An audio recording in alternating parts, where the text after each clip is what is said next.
Segovia Show. And welcome to the program, everyone. This is another video update with, my goodness, there's just always so much going on with this whole COVID-19 updates, this and that. I got a couple of updates about the channel itself, well, the show itself, before getting into what I'm going to cover here. So you can see my background. I'm at the Small Business Administration website. I'm going to just go over the press release in a moment. But before I get into that, because there's just, my goodness, there's a lot of stuff going on. There are some changes happening to my show during this time. Normally for the podcast, I do an original show or episode regarding real estate topics and such every single Monday. But as we are not living in the usual times, we're living through historic times, the whole world literally battles COVID-19. Then it's changed the way I deliver news, because we got a lot of news that affects the industry as a whole and those that I'm intended to service. So I service my clients, whether they're buyers, sellers, investors, homeowners, property owners, tenants, all the same. And I also happen to have a leg in construction.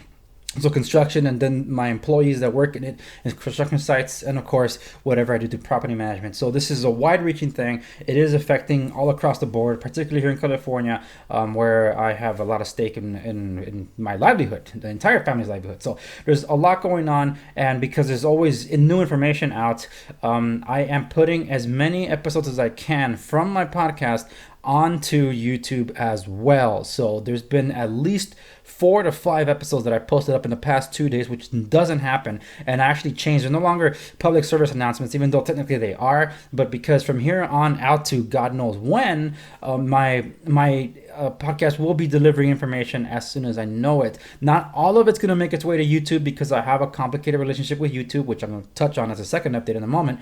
But stay subscribed to the show, which is in the video description down below. You'll see every single directory you can tune into my show. And if you're listening to this on the podcast, you don't have to do anything. You're already subscribed. You're good. But share this with your friends. Share this with those that are affected. Not everything is locally based here. I do try to give as much information as I can at a national level and a state level, but I also want to do better at communicating whatever information I get across for my local areas that I service in Orange County and Los Angeles alike. So that's update number 1. The show, I basically just, they're all episodes now, but I don't know what that was. But anyway, let's get back to the train of thought here.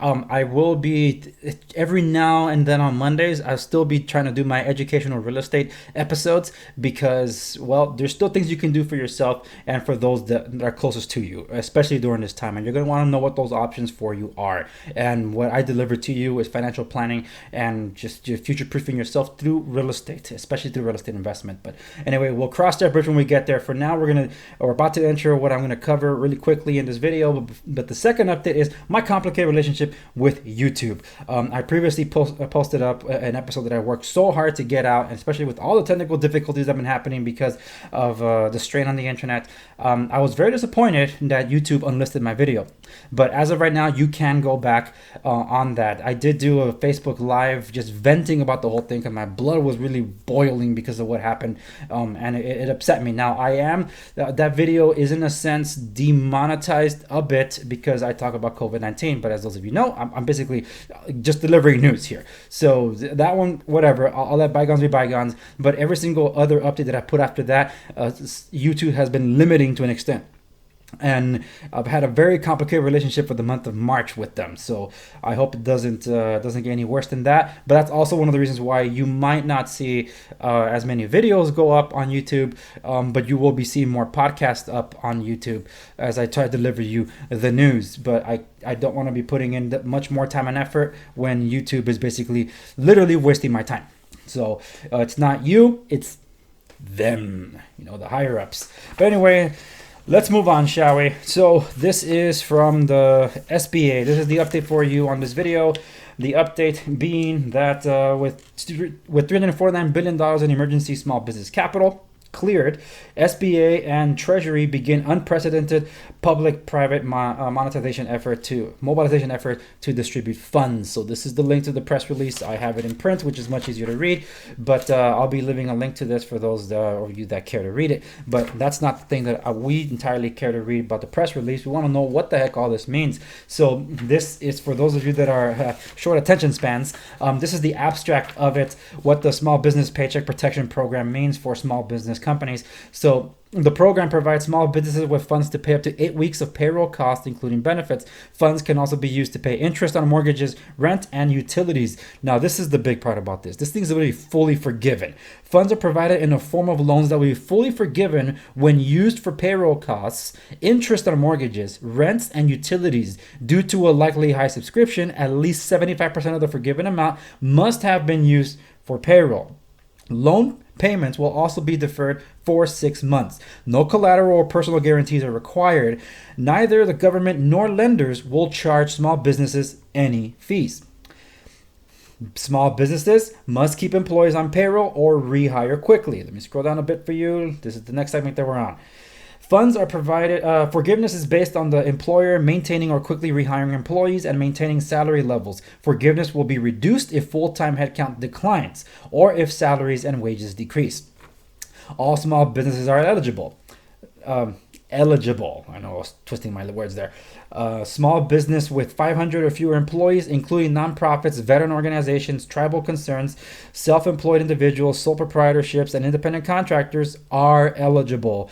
Businesses with more than 500 employees are eligible in certain industries. So when can you apply? This is tomorrow, starting April 3rd. 2020. Small businesses and sole proprietorships can apply. Starting April 10, 2020.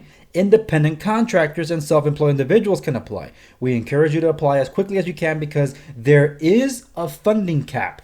In other words, first come, first serve. Small businesses are lined up first before independent contractors and self-employed can apply. Now, how to apply, this is where it gets a little muddled.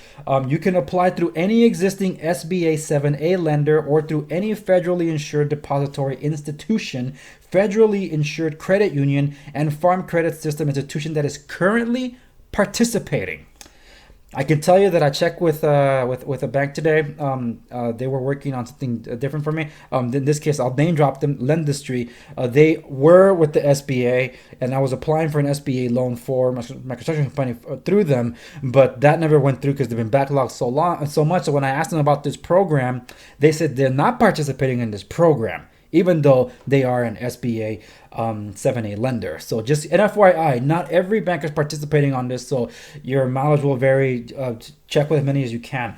Other regulated lenders will be available to make these loans once they are approved and enrolled in the program. You should consult with your local lender as to whether it's participating. Like I said, all loans will have the same terms regardless of lender or borrower. A list of participating lenders as well as additional information and full terms can be found at www.sba.gov.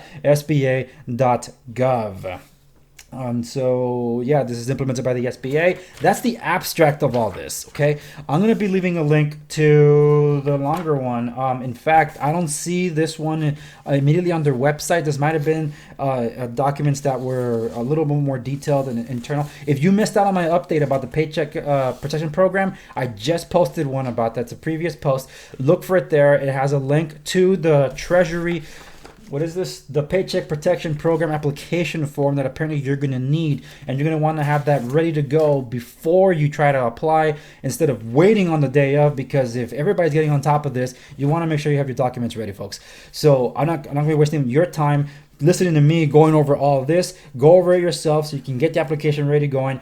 I'll see if I can post this on my website at www.theandrewsegovia.com. This is, if I can, I'll do it as images instead of PDFs. This is basically the information sheet of what the abstract we just read together, but it's 4 pages long, so I go into more detail about when you can apply, where you can apply, who can apply, etc., etc. I wish I had the time to go through this all with you, but I also have to jump on doing this application too. Remember, it's tomorrow. So get started. Check out my stuff. Go to www.theandrewsegovia.com. YouTube might demonetize this video just because of the name dropping the situation, the crisis that we have going on here. But I will submit this for review.